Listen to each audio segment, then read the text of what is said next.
Le diagnostic officiel, ça n'existe pas. Je me répète.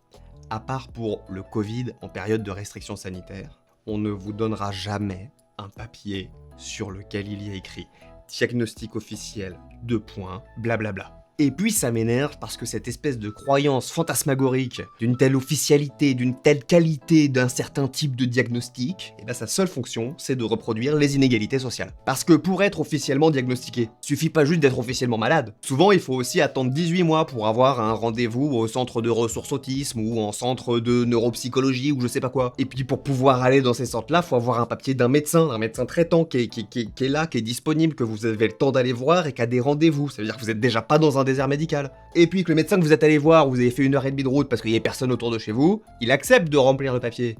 Parce que des fois ils sont cons les médecins. Et quand vous leur demandez un truc, ils disent oh non, ça me fatigue, j'ai pas envie de dire ça.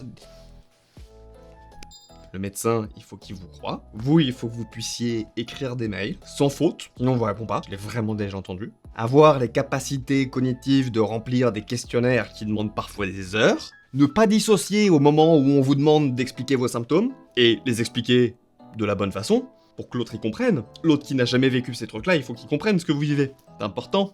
Sinon, il vous croit pas.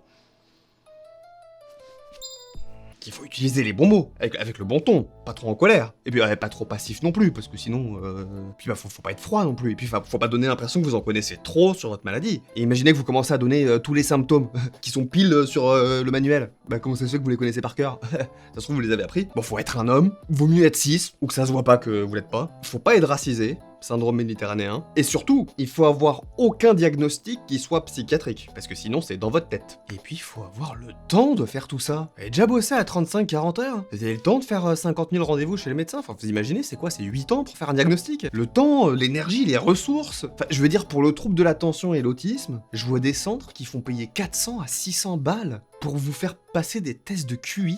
Mais même dans les années 80, on savait déjà que c'était con de faire ça.